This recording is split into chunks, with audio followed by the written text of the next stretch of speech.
my name is Jessica Romero, and I am a Senior Program Development Specialist. I have been involved with this program or iterations of this program for about 5 years now. And so I am kind of the person in the background that helps build this opportunity out. And I want to go ahead and let my other colleagues introduce themselves. William, if you can quickly introduce yourself. Hi everyone, I'm Dr. William Twayigize. I'm Curriculum Internationalization. I will also be the one dealing with the course aspect of this scholarship. I'm also a professor in political science, and welcome to this session. Thank you. Hi, my name is Letty Jakes. I am the International Internships and Fellowships Advisor in the Global Education Office. And previous to that, I worked in the Global Education Office doing study abroad programs. And so I'm here to answer any questions you might have as you're kind of crafting your application. And I also just want to check to make sure everyone who's joining us via Zoom can hear everything okay. Can you give us a thumbs up? Yes? Or an emoji or something? Okay, good. You can. Great. All right. Well, then we will keep going. All right. So due to a charitable donation through the estate of William R. Mundt, students have the ability to apply to a variety of Mundt scholarships that are geared towards helping students take part in meaningful, service-oriented internships, including internships that take place internationally. And these opportunities would normally be very cost prohibitive for students. So one of the main goals of the Mundt Peace Scholarship is to create, is to create future leaders who will make a difference in the world. I just don't have my pieces on it, so it's kind of hard. It's not. Okay. We'll just close the video. Sorry. Yeah. Sorry. And in the summer of 2019, a similar iteration of this program took place, but in Phnom Penh, Cambodia. The program was an immense success, and the program alumni have gone on to do some pretty amazing things and are already leaders in their communities. But due to COVID-19, the program had to be put on hold.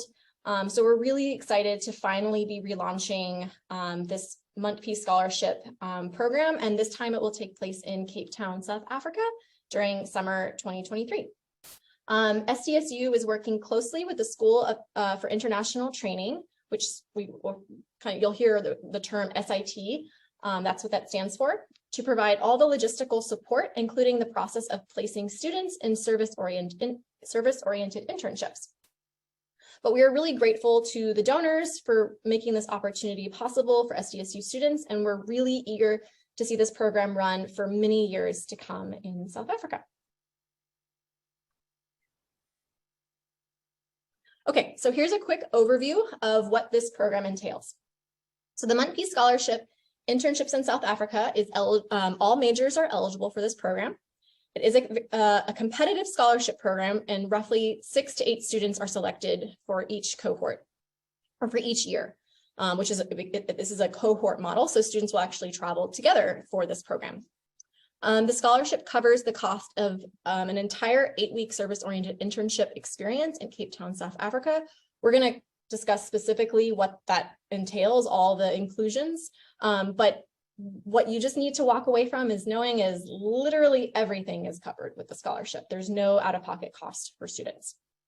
The program dates will be May 15th to July 8th, 2023. So that's essentially right after the graduation ceremony. Students will travel together, likely from San Diego or Los Angeles, immediately following the semester ending. And there are a range of placement options available across different NGOs, nonprofit organizations, humanitarian organizations, and sometimes even like social entrepreneurships. I'm just going to move this so I can actually see better. Okay. All right. Some of the key components for this experience include the internship, and we're going to go into that in more detail soon. There is the SDSU course. Dr. Twayigize will talk more about that very shortly, including expectations and what that course will be like. And then we want to make sure that you get to experience the rich culture of South Africa, learn about the history, you get to see more of the landscape. So there will also be guided in-country activities and excursions. There will be guest lectures, as well as reflective group meetings, where you will get to debrief after you've had, your week-long internship. You'll meet in groups to do that. And then lastly, there is a post-experience symposium that all participants of this program are required to take part in. So we'll talk more about that in a little bit, but keep in mind that this would be essentially at the beginning of the next fall semester. So be mindful of that. We'll talk, eligibility and whether, seniors can apply and all that, but you would have to be back and be able to participate in that symposium, where you're essentially going to share your experience with the campus community. There will be a kind of a capstone project, and this is an opportunity for you to showcase what you learned. It's really nice, honestly, to have that space to, share more about how transformative the experience was, and to have a captive audience really who's eager to learn more. But it's also an opportunity to get to share your experience with the donors who will come to this type of event. So they get to hear directly from the students that they're hoping will be those future change makers in the world. Okay, let's see. I have too many things moving.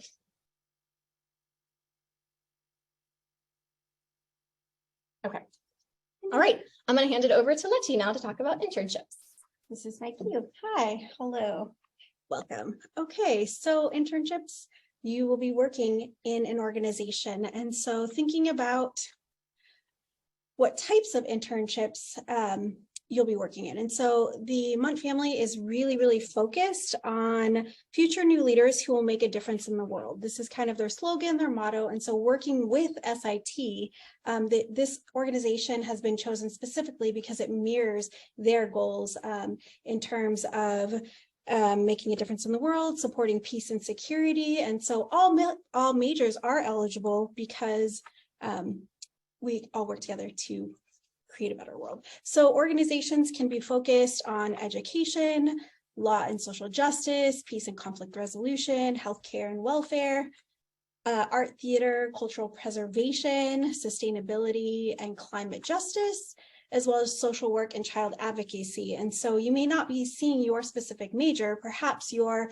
cybersecurity or biology. All of these organizations need all of these types of degrees to run. So it really is about what type of person you are, and helping. This family has this money set aside to help shape these future leaders, which hopefully are you. And so SIT has been selected because as an organization, they're really focused on critical global issues. And so these are the type of frameworks that they work in. So they actually have a number of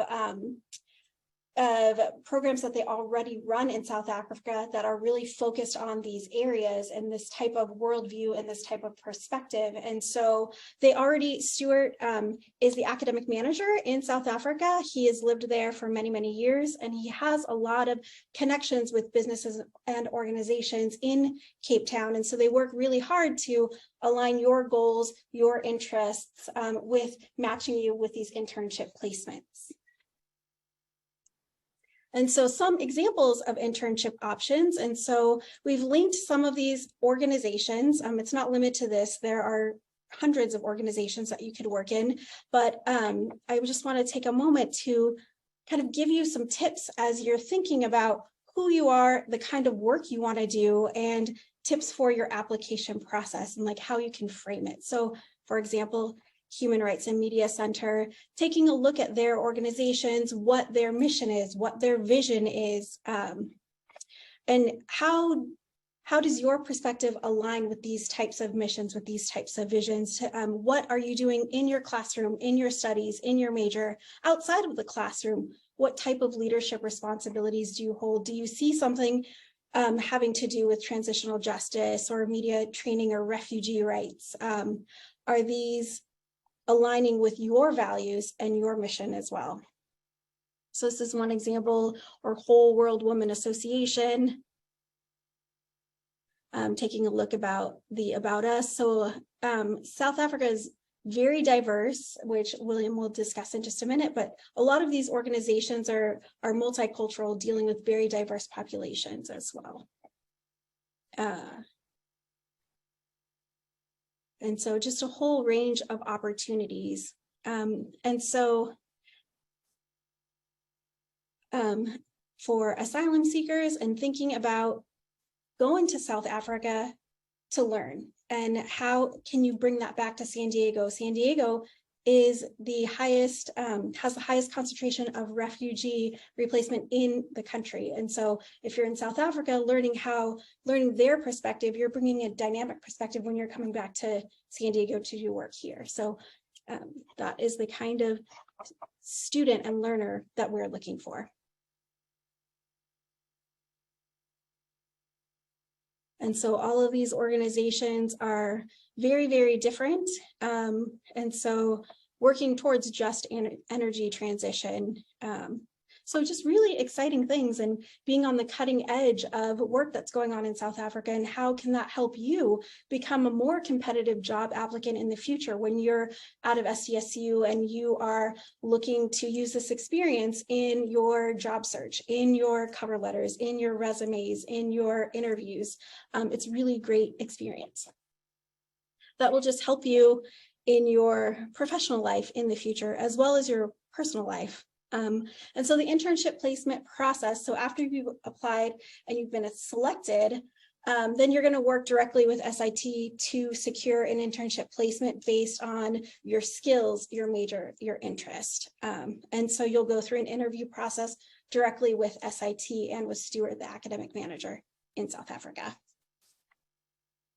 And so through part of this process, there is a learning agreement between SIT, between the organization, and between you that really goes through expectations, your work, and just really managing clear communication between you, the employer, and SIT as well. So you have a lot of support on the ground. And so this is an 8-week internship. You're working roughly 8 hours a day, Monday through Thursday, and then you have seminar activities on Friday. So you're looking at roughly 312 hours. And so you may want to use this internship to fulfill an academic component of your degree here at SDSU, which is definitely possible. So there is the SDSU course that William will discuss, but let's say you have an internship requirement for your major. You could potentially take a course to get and use this work experience and hours to fulfill the internship component. Or let's say you want to potentially use an internship course to fulfill major elective credit, for example. So that may be a possibility, and that's part of my job, is to help you navigate that process at SDSU as well. And for academics, I'm going to hand it over to the professional. Thank you. Can I use a remote? Hi, everyone. As we said, I'm William Twaigize. I'm the one who is going to be looking at the academic component of your internship to South Africa. So some of the things that we are going to be looking at, first of all, is the experience that you have had in South Africa. South Africa is one of few countries in the world which has diversity. It has most of the people from the planet. It has people of European descent. It has indigenous Africans and also Asians. All these people come together to make a country called South Africa. So when you go there, we want you to look at this kind of experience. How do these people come together? And what are some of the challenges that they faced, but also how did they manage to overcome those kind of challenges? So this will be a component part of your own capstone that you are going to be working on. We will have many kind of approaches as we discuss, because this kind of course, it will have various components that we are going to look at. But also, when we talk about South Africa, we talk about these people. It has people who have made achievement, also have made impact on this world. We look at Nelson Mandela. You will be having opportunity to go to look at the history in the museum, which is consecrated to Nelson Mandela,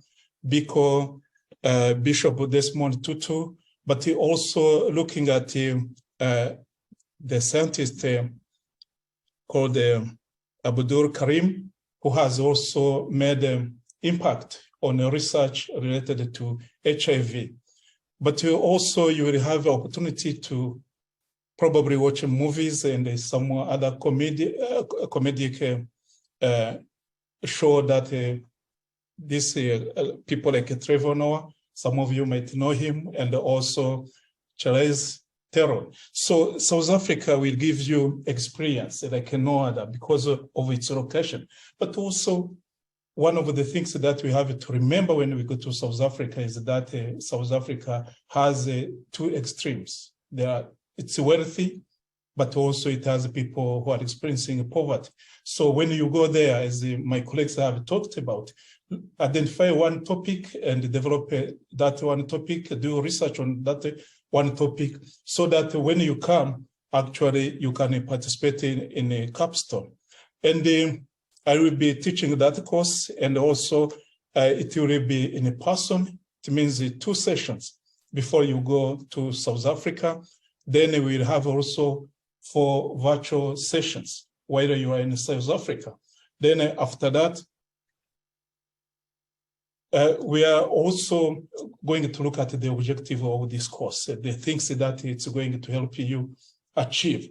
One of the things that we are looking at is to help you develop a better understanding of South African political, social, economic perspectives, looking at the education, looking at the environment, looking at the social justice and the other kind of things that might interest you.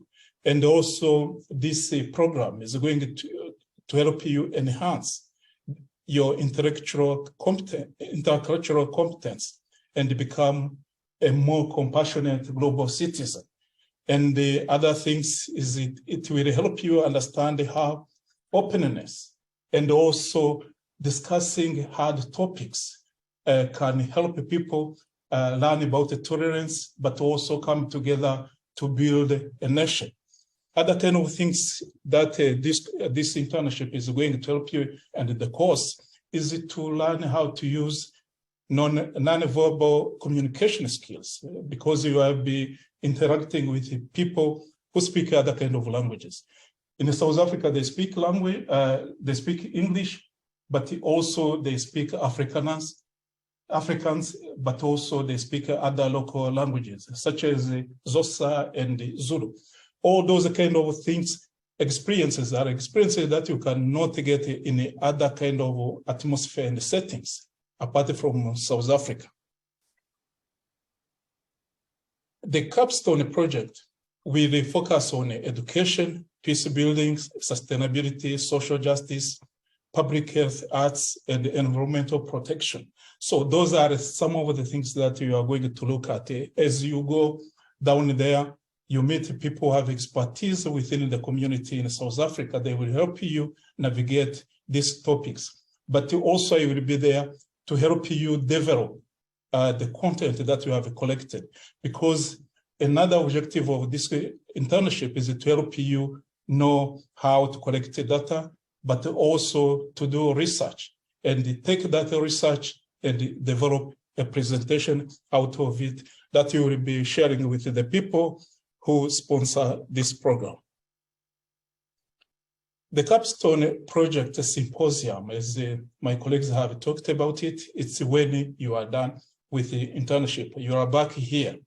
So once you are here, we can also continue working together so that you have a good understanding of putting the data that you have collected together and make a compelling, convincing presentation that is going to also help you share with the people who had put the money down so that you can go to South Africa to learn, but also to increase your experience. The time, it will be around 4. the fall of 2023, that's when something that we are calling a Mundt Peace Symposium will take place. And those who are graduating seniors, they must also make sure they participate. So when you are doing your application, those are some of the things that we are going to look at.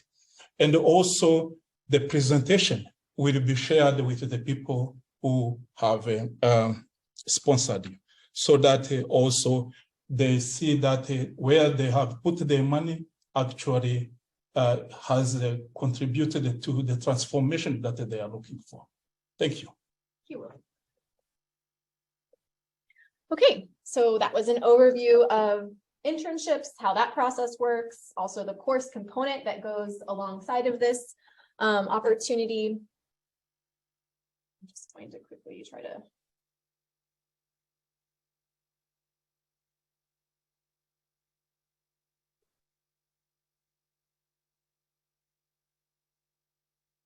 Okay.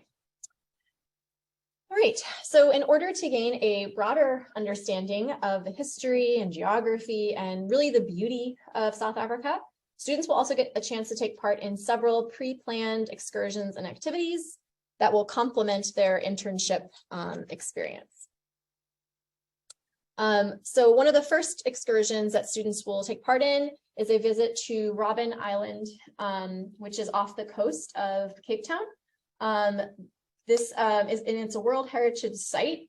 It's a long, very kind of flat island that at times has had a really dark history. It was a fortified island and essentially used as a prison from really as far as dating back as the late 17th century until only just 1996, after the end of the apartheid government.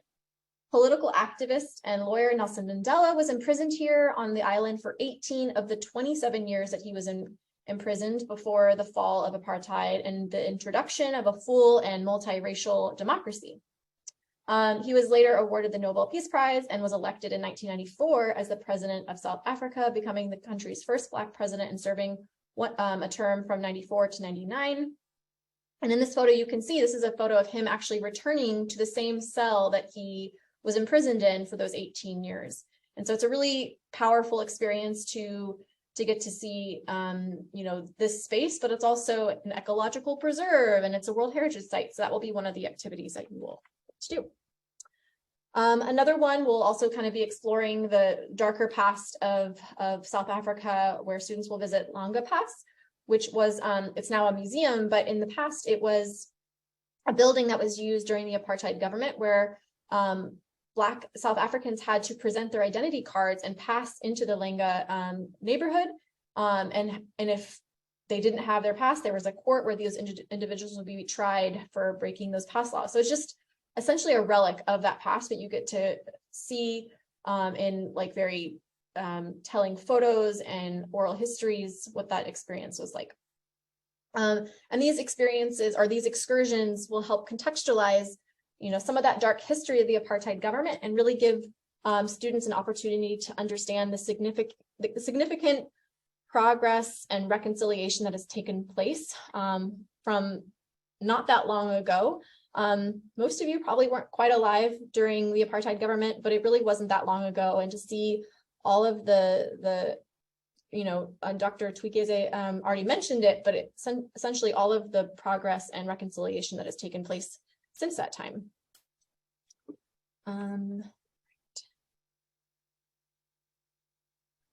Another excursion that students will take part in is to visit Cape Point, which is on the Cape of Good Hope section of Table Mountain National Park, and it is one of South Africa's key tourism attractions. The narrow stretch of land has beautiful valleys and bays and beaches and contains a mix of really just diverse and unique plants and animals. And over the years, explorers and sailors have kind of treated this narrow strip of land with a lot of respect because many ships were lost at sea. You can see how turbulent the water is. And so this was, in people trying to traverse the globe and go across around the Cape of Africa. So it was also a place that a lot of shipwrecks have happened. But students will have a chance to visit the national park as well as go hiking and see the Cape Point. Another excursion that students will get to take part in is a chance to visit the Winelands region, which is just an hour east of Cape Town. And there are really, in this location, you can see it's very beautiful, lots of vineyards and a really kind of thriving food scene where students can explore some of the local cuisine, as well as maybe do some tastings. Okay, so those were the excursions. Now I want to kind of get into other components of this program. SIT will be organizing 7 language sessions so that students have the ability to learn a little bit of isiXhosa. Probably saying that wrong, a little bit incorrectly. And it's a pretty challenging language, but I think it's really impactful when you try to at least learn general expressions so that you can, we'll talk more about where you'll be staying, but definitely in your internship placements to just be able to, learn common expressions. It's very meaningful and impactful to show with the host community that you're trying to learn some of the local language. As Dr. Twigeze mentioned, there are lots of languages and cultures in South Africa. In fact, South Africa has 11 official languages recognized in its own constitution. English is the most common language that is spoken, but Afrikaans is also there, Xhosa, and then this whole long list of these many different indigenous languages. Where Cape Town is isiXhosa is the most common language aside from English. So that's why that language is what you will be taking some language classes with, and I think it will really help and make the experience all the more rich to be able to have that deeper cultural connection. All right, so for housing and meals, when students arrive in Cape Town together, again, everyone comes together on the same flight. Students for the first 2 nights will be in a hotel, kind of getting their bearings, meeting staff from SIT, going over the schedule, all of that. And then after those first 2 days, students will be placed in homestays with local families. Sometimes students think this is a little bit intimidating, living with a family they're not familiar with, but oftentimes when we hear back from students, they always say that was probably their favorite, most important part of their overall experience was living with a local family. All of the families are, vetted by SIT. These are families who are very eager to share their culture, share their home and a piece of their kind of life with international students. And they're all, have been doing this for many, many years. And it's a really great way to have an even more authentic, deeper connection to the local culture. Within the homestay, all the meals will be included, whether that's with your homestay or when you're out and about. So you might even, if you're going out on an excursion and you have some time on your own, you'll just receive a stipend for the meals that day. So every single meal for the entire 8 weeks is included in this scholarship. Transportation is also included. There will be a group flight that everyone, all 6 to 8 participants will be on. That will either leave from San Diego or Los Angeles. It kind of just depends. And it will fly to Cape Town. And then for excursions that are, further, there will be a private transportation, maybe it's a shuttle bus, things like that. And then on the days where you have your internships, you'll receive a travel stipend. And many students might take, the bus system. There's also a train system there. This is a photo from kind of within Cape Town City of a woman taking the local bus. And then there will also be opportunities where you'll walk together as a group, but all of the transportation is included. Okay. Thank you.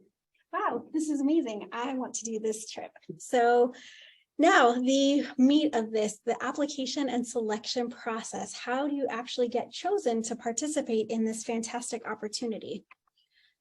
Eligibility. So you need to be at least in junior standing by the summer. So if you're a sophomore now, just as long as you're junior standing by the end of May.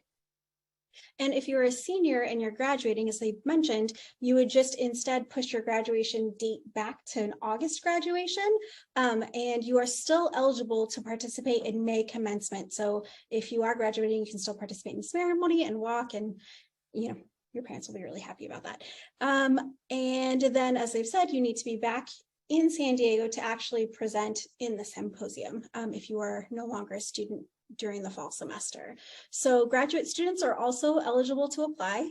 And again, as we said, all majors are eligible. And you need at least a 2.5 overall GPA. So on Aztecs Abroad, which I'm guessing, have you all seen this page? Have you been to Aztecs Abroad? So the application will open up on January 17th, and it closes February 15th.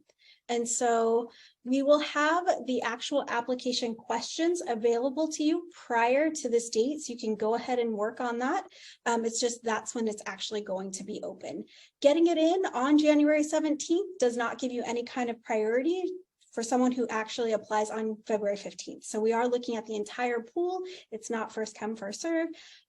We will look at everyone who has a completed application by February 15th. So if you haven't already put your name on the inquiry list on this Aztecs Abroad page, please go ahead and do so, because we will be sending out email reminders letting you know that the application is open. But if you want to go ahead and put it on your calendar or put a little alert, you're welcome to do that. So these are the essay prompts. And so it's going to be an essay of about 1,000 words. And so what we're really looking for, as we've mentioned, is the kind of person you are, and do your goals and who you are and what you do align with these areas that we've already discussed. And how can you convey that to the application committee? And so these are the types of questions. And so as we mentioned, it is open to all majors, but that doesn't necessarily mean that your internship placement has to be tied to your major. So for example, let's say you're an accounting major, but you're really interested in human rights and you want that type of position, you would be eligible for that. So just to clarify that, but we're also looking for the kind of skills that you bring and the kind of coursework that you've completed. So who you are, looking at you as an entire person, not just your academics, is what we're trying to assess from these types of questions. And so what type of leader are you, or what type of leader do you want to become? Can I add one more thing? So for this essay, just these are all the things that will need to be included. You're welcome to organize it however you see fit. But you want to make sure all of those main points are included within. You have up to 1,000 words. You might be able to say it in 500, or maybe you want to use that full 1,000. But just make sure each of those points is included, because we do have a rubric and we'll actually be like checking off for all of those areas covered. So just make sure it's comprehensive. You can tell your story and you include all of those points however you see fit. Just make sure you don't leave any of them out. And so as you're thinking about how you want to frame who you are and how you want to present yourself, be specific. So I care about humanity is a little vague. So how do you care about humanity? What types of things do you do to demonstrate that? Can you share with us? As you're going through your drafts, as you're getting to your final stages, definitely use the SDSU Writing Center if you want. It's always nice to have an external person editing your essay. Sometimes we just get so focused on our specific words, we just can't see kind of the big picture. So having someone else take a look at your essay, and they are trained, this is their job, and it's a resource free to all of you. So I would definitely recommend setting an appointment with them. As you're thinking about who you are, do some mind maps, ask your close friends, ask your family, how would they describe you? So also, how do you present in the world? Maybe that might give you some tips on the areas that you might want to consider adding to your essay. So it's a chance to make a clear case for why you are a strong candidate. So thinking about, on our inquiry list, we have about 200 applicants right now. And so there are 6 to 8 spots. So that's roughly, let's say everyone applied, that's about a 4% chance of getting one of these great scholarships. So it is competitive. So please take care and write more than one draft. And so getting started early does reflect in your essay. And so what are we looking for. So these are the types of things we're looking for. Is this relevant to your life and your long-term goals and who you are as a person? Do you have a compelling reason, or what is your motivation for applying to the program? Any skill sets or knowledge that you can bring to the internship. So again, go back and look at some of those organizations that SIT works with, and how can you be a good fit for some of those organizations? Do you have resiliency? Can you flourish in a new environment? What are some examples in your life where you can really showcase and highlight that? Living in a new environment or a new working environment, can you display maturity, professionalism? So, again, with the editing, don't submit something with a bunch of typos. We want to make sure that you've taken some care with your essay. And also, yes, there is the symposium piece, but I mean, how can you pay this forward at SDSU when you come back? And so there is the leadership component to this and creating future leaders. And so it's not just you're having your isolated experience in South Africa, it's how are you going to help your community at SDSU or in your broader life when you return? And also the overall writing quality essay as well. And so that's kind of the first round.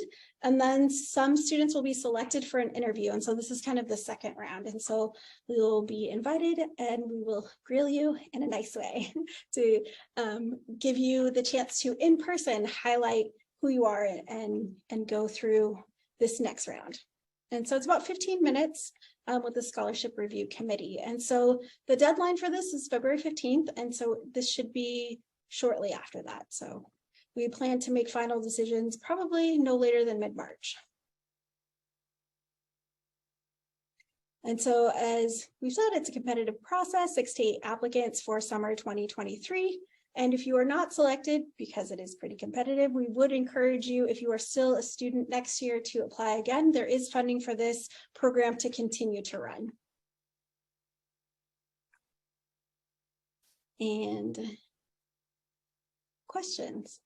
Actually, before we get to questions, I do want to just share with you really quickly some of these resources. So these are the specific organizations, but if you just Google SIT Abroad, I can spell, I swear. This is the organization. And so you can see, where are they? They have the same motivations and the same goals as well. And then if we go up to this top and do a quick little search. So this is a custom program.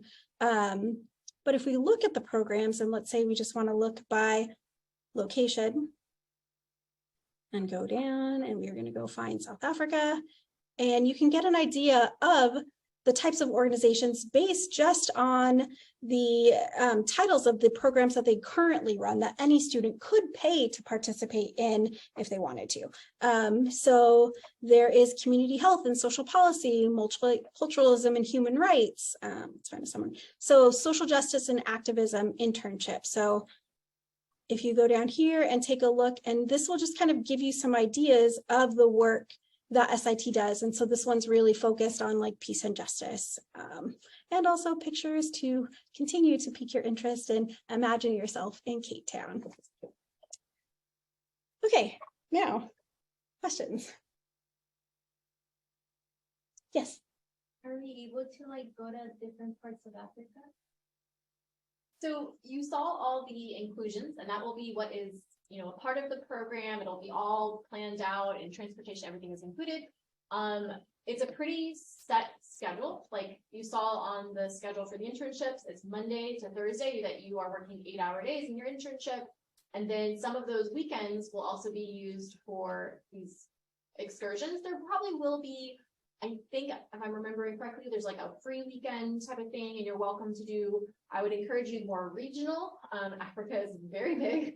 But after the program ends, there is the possibility of also doing some more travel on your own, but any type of extra flight that would entail would be kind of out of your own pocket. So we packaged together this awesome experience, and all of that is included, but anything that you want to do kind of on your own, that would be something that you would have to consider that out of your own pocketbook.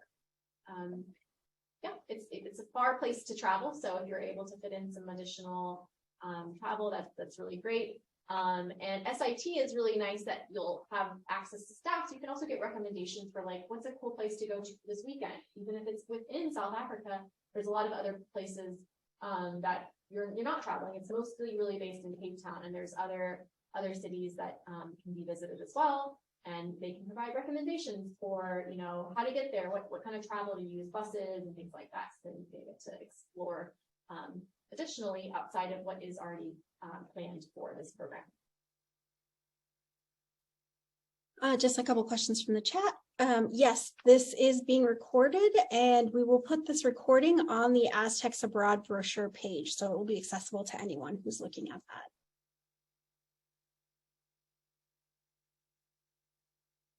Any other questions? Yes. So how many people normally make it to the interview process? Yeah, there's no set number, but it's definitely, it really depends on how many people apply, but it's whittled down significantly because we only have capacity to interview so much. But between 12, 15, 20, maybe. It kind of just depends. It's like, if we're really like not sure, and we do the interview as a way to help students like make their case even further. And maybe, you know, we want students to take the application process really seriously. The essay, you know, have multiple drafts, have someone you trust look at it, or go to the writing center. Things that are basically done at the 11th hour, right before the deadline. We can usually tell which ones those are. But sometimes, you know, maybe writing isn't the best way that you can kind of share your story and your perspective. And so an interview is that additional way to kind of, you know, share it with the committee, like who you are and why you're deserving for that. So we wanted to make sure that we also include that as another opportunity, but it will be a smaller number of students just because we don't have the capacity to interview everyone. Yes. For those of us who are selected, how would we go about learning the customs and traditions that we wouldn't do something that's appropriate here but not appropriate there? Excellent question. So there will be some pre-departures prior to you leaving, and then also William is a fantastic resource, and so I believe he'll cover some of that during the pre-departure sessions, but he will be a resource. He's fantastic and could answer some more of those specific questions for you. We'll definitely have a kind of logistical pre-departure orientation that Letty will be running for this program in particular, but we're going to invite SIT to join that. And then you can ask them all sorts of questions, and it will likely include someone who's actually one of the main staff people at SIT in South Africa. So you can ask all those, and they'll probably be able to provide more context. But Dr. Fugide is a really great reference person to reach out to. He is from Kenya, but he also lived in South Africa and worked in South Africa as well. So he has, you know, some of that experience, and then you'll also get to hear directly from those who live and work in South Africa as well. So you can ask all those questions and gather that information. But you'll notice on the essay that one of those questions was, how will you prepare for this experience? So we're also looking for students to take some of it onto their own and do some research. And if you can show that in the essay, that says a lot to the committee that you're taking a lot of care to prepare yourself for this experience as much as you can on your own. We'll obviously, you know, prepare the people who are selected, but it's really helpful to see the thoughtfulness that goes into preparing for that. Absolutely. And one of the great things about going through SIT is you have a staff that's there on the ground ready to support you as well. And so on this SIT page, you can pick one of the South Africa programs, and you can see this is Stuart and Emma and Tabisa. They're all there to answer these types of questions and while you're there as well. And help you kind of just integrate into South African life. And it's also one of the great things about living in a homestay as well, because then you're there with a family and you're learning about South African life on a very intimate level. You know, what are they eating every day in breakfast, and traditions and cultures that's just part of daily life and not necessarily like a big holiday celebration or something. Another component of this that you probably saw referenced is that, you know, Monday to Thursday is the internship, but then on Friday is the seminar that you'll have with SIT. Not to mention you'll have 4 sessions with William as well back here at, you know, virtually at SDSU. But that session, the intent of that is to really kind of debrief and start talking about, what are you guys experiencing? What are you seeing like in society, in your internships? Like, let's talk through this. Do you have questions? Like, you can work through that or if you're having, maybe there's like some kind of cross-cultural communication issues happening and you don't really understand what maybe someone is telling you. It means one thing to them and one thing to you, and you can use that space to ask those questions because they're really used to, working with students who will go for an entire semester, and anyone who has studied abroad can tell you that you have those stories of like things you didn't realize or you were doing incorrectly or it meant something different. And you have to work through it. You only will learn. So that's a nice space as well to kind of work through those things. Absolutely. Yes. Could you talk more about the language class? Like, is it done after the seminar on Friday, or how does that work? I don't actually know as much because that wasn't in the details of the proposal, but my guess is that it is probably on Fridays because that's the day where there's no internship, and if you have an 8-hour day, that doesn't leave that much time.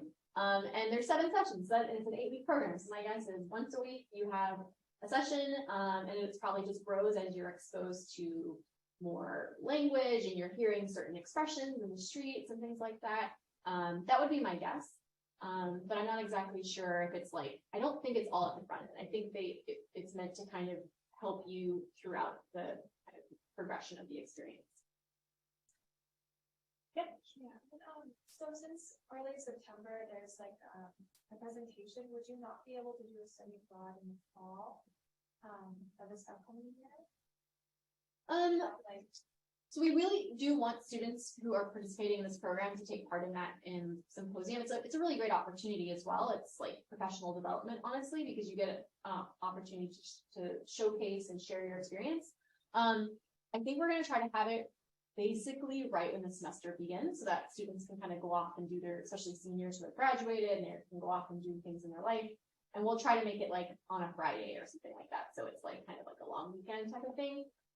But we really do want, if you know you can't participate in that, this is not really a good fit because we want full participation for a student. It's that capstone, it's pulling everything together, it's sharing your experience. It's a way that you're paying it forward as well, because where we're going to invite, any student who are interested in this experience to also attend the symposium. So not to mention that the donors will also be there, and it's a way for them to kind of hear directly from you. They want to hear about the impact of, how they experience, what it meant to you. Has it kind of shifted your perspective?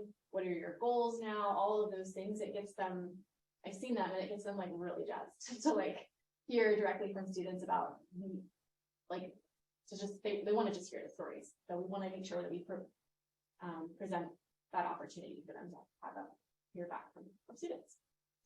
However, as the Global Education Office, we want to support you in as many international opportunities as you want to pursue. So just out of curiosity, do you have a particular location in mind? I want to choose Spain.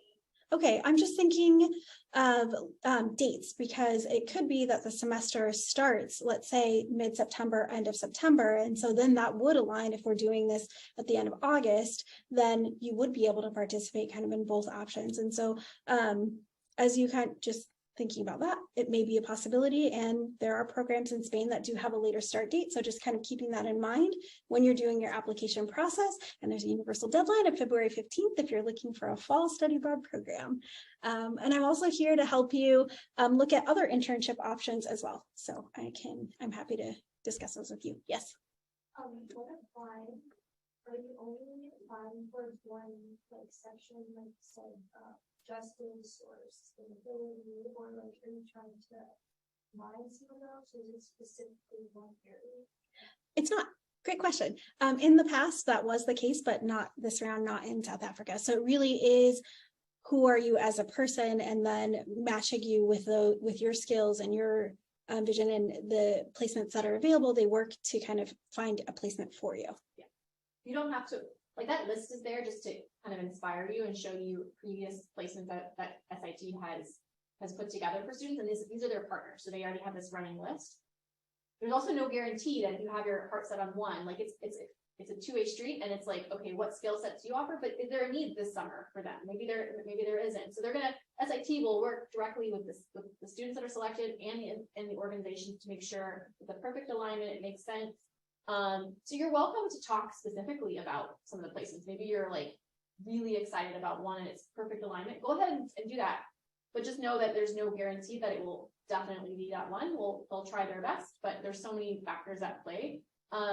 And if you see alignment in multiple areas, maybe it's like you're interested in social justice, but like maybe public health, like health equity, like talk about both of that. That's okay. There's not like, you're not pigeonholed into one. My recommendation is just make a strong case for whatever you want to say. Like share your story, like what is your motivation, and be as detailed and specific as possible. Because if you're too broad, sometimes we're left feeling like we don't really get a sense of, what the motivation is. Why are you interested in this? Because it was just too overarching. Like that statement that Letty says, like, I forget how she worded it, but like, I care about humanity. yeah, or like, I want to change the world. It's like, Yeah. okay, why? In what way? Like, so it can definitely, maybe it hits upon a lot of those kind of areas, but just be as specific as you possibly can about, like, what does it mean to you, and what's your motivation? And also kind of framing that in kind of what your skill sets are too, and what you're studying, and what you've done inside and outside the classroom, or any kind of leadership roles that you may have had.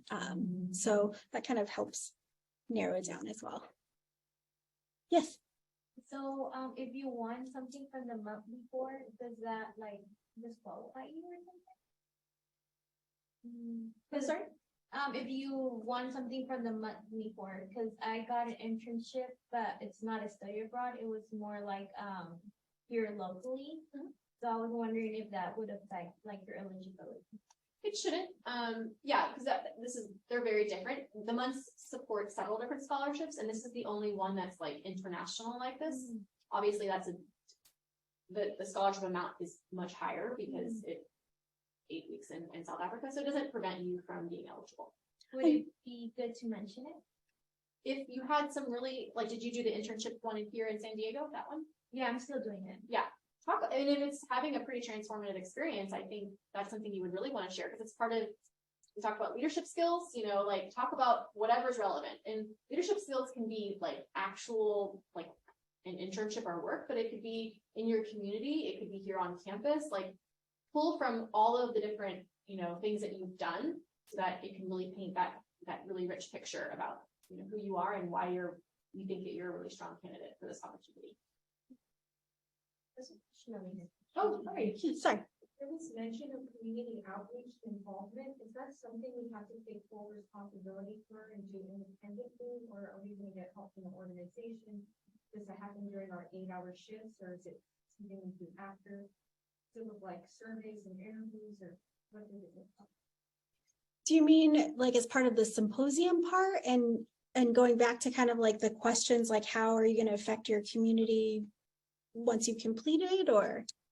No, I thought that you guys were saying that we have to like go into the community in addition to working with the organization. I think it's more, sorry, I might be misunderstanding you, but there's the symposium piece, which is you presenting and kind of the culmination of everything that you've done, but also in the application process, it is kind of how are you going to give back to the community when you return? And I think it's just more of that perspective of like who you are and how would you use this to grow as a person, but not necessarily a specific thing. Like there are scholarships that do require that. Like if you were a Gilman recipient, then you have to like do some sort of community service to promote that specific scholarship. But this is not so formalized.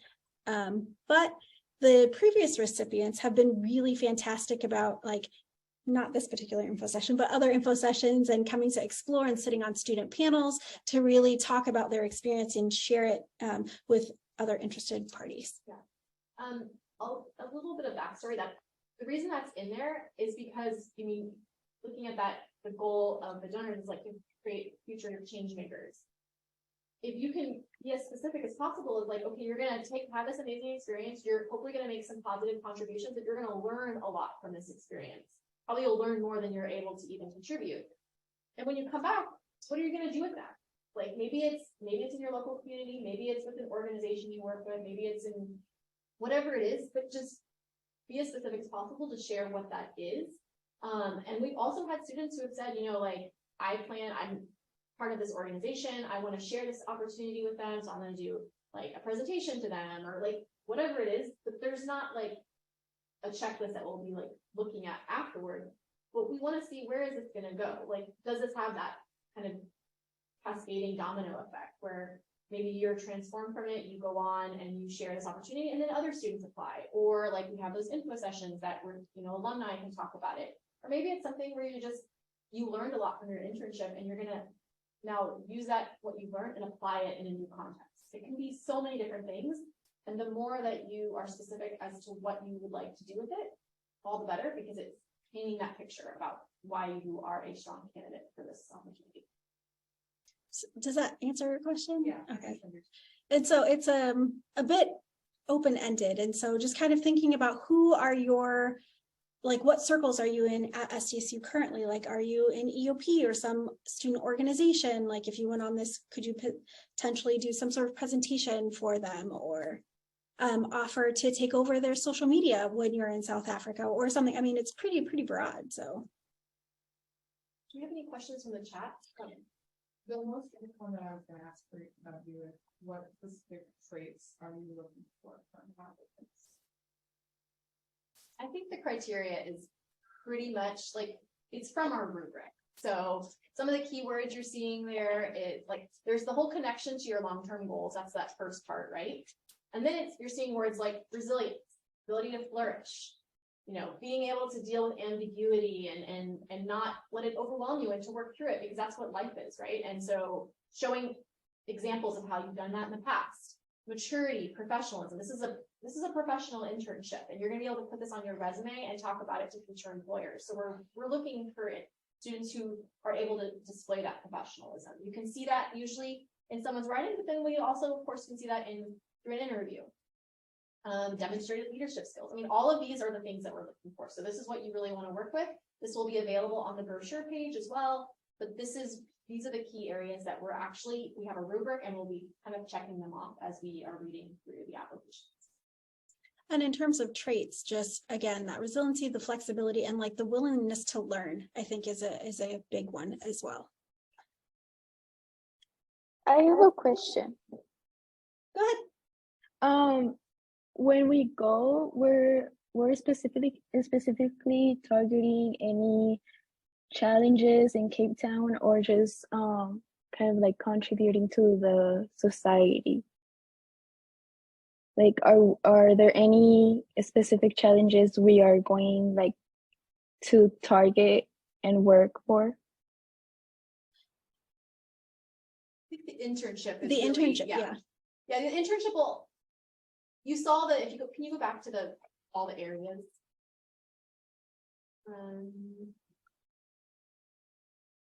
And so you're working with SIT for a placement in a specific area. So it's not one theme or one kind of critical global issue. It could be any of these. Okay. So Sorry. We have a lot of slides. We're almost there.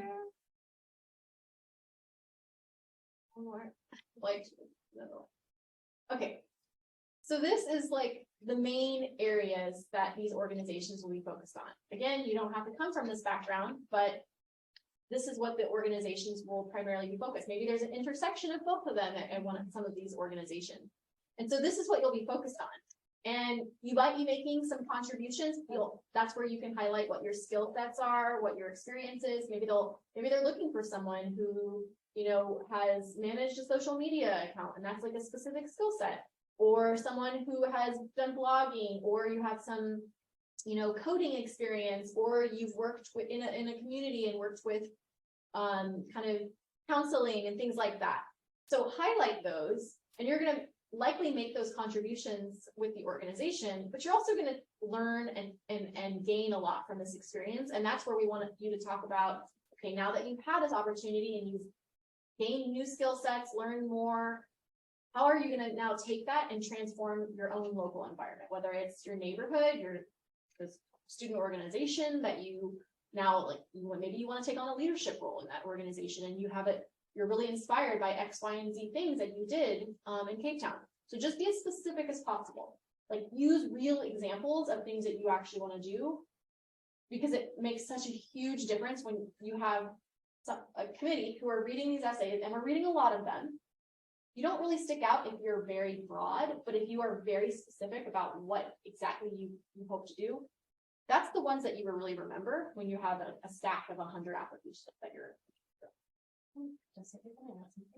If you go on the Aspects Abroad page for the program brochure, there's also examples of past organizations that have been a part of it, and there's a description of the organization and a link to each organization. So you can also read their mission statement there to get a little bit more insight as far as what organizations they have worked with in the past. Yes, something like that. You have a question? Yeah, so for the application process along with the essay, will we be submitting like our resume or any references as well? There's no need to submit resume or references. So the essay is very important. You have to say all of that in there. That's why we're kind of giving you that rubric where we're trying to touch upon all of that. So you can look at your resume as like, okay, I did this, I was in this organization, here's what I accomplished, but make sure you now tell the story of that through the essay. I'm not sure if anyone else, but are y'all asking for letters of recommendation? No. So I'm just on the Aspects Abroad page, and this is what you're referring to, Internship Placements tab. And you can see here are a number of organizations that SIT does already work with. And then also, where's the, spend some time in here. Past recipients. These are from a blog from 2019, so you can read through some of their experiences in Cambodia in a different way, but there'll be some of that. A lot of the topics were the same, like those same general kind of areas of focus. And you can read the perspective of students, and it's kind of like, this is a blog style. So it's like kind of like a day in the life or what they've been experiencing or kind of issues, things that surprise them. So it's a nice way to kind of get to hear from students that have done this in the past. And it was an 8-week program, just the same. It was just in a different location.